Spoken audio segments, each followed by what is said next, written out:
Bonjour à tous, aujourd'hui on se retrouve pour un nouveau tuto, il s'agit du slalom.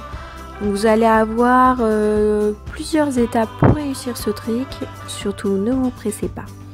Je vais commencer par placer une balle dans ma main et la tirer sous ma jambe, tout simplement. Donc moi qui utilise le clicker, je vais cliquer quand il sera à peu près à la moitié du passage de ma jambe. Donc je vais vous montrer, là je clique et je lance la balle. Vous pouvez très bien utiliser une balle, un jouet ou des friandises. C'était juste pour montrer une petite différence. Et moi j'avais besoin ici de motiver le qui. Parce que malgré que ce soit un border collie, il n'est pas toujours très motivé. Et ce genre de jouets, donc les balles, les bâtons, les tugs, tout ce genre de choses le motive à faire vraiment ce que je lui demande. Donc si vous avez un chien comme le qui, vous pouvez le faire aussi.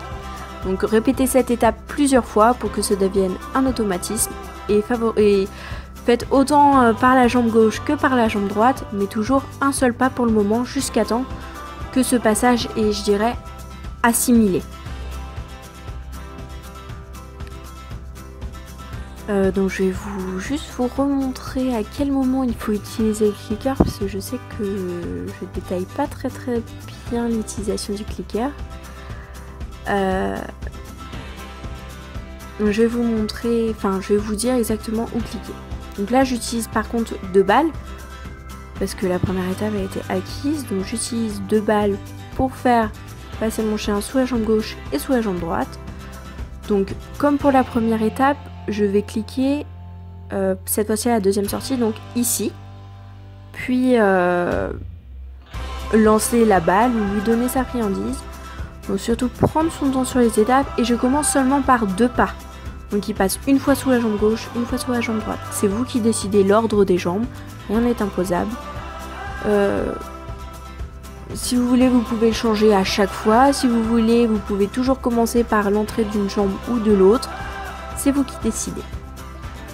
Une fois tout ça acquis, je vais pouvoir passer à la 3e étape. Donc toujours en la tirant, donc avec la technique du leurre, je vais faire cette fois-ci 3 pas. Pareil, je peux commencer aussi bien de la jambe gauche que de la jambe droite, peu importe, c'est vous qui choisissez.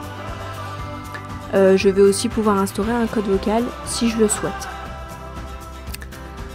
Une fois cette étape assimilée, il va falloir que j'arrive à faire comprendre à mon chien qu'il doit le faire, mais sans que je l'attire avec une balle ou une friandise. Donc surtout, il faut le faire une fois que l'étape numéro 3 a bien été assimilée. Donc là, vous voyez, le qui a un petit peu de mal, mais il le fait quand même. Et je garde toujours la balle un petit peu sous ses yeux pour pas qu'il oublie qu'il va toujours l'avoir. Je procède pareil. La dernière entrée de jambe, je clique et je lance. Je vous laisse sur cette fin de vidéo pour me poser toutes vos questions. Si vous n'avez pas compris quelque chose, n'hésitez pas. Et n'hésitez pas aussi à me partager vos réussites. Je vous fais de gros bisous et je vous laisse. Salut!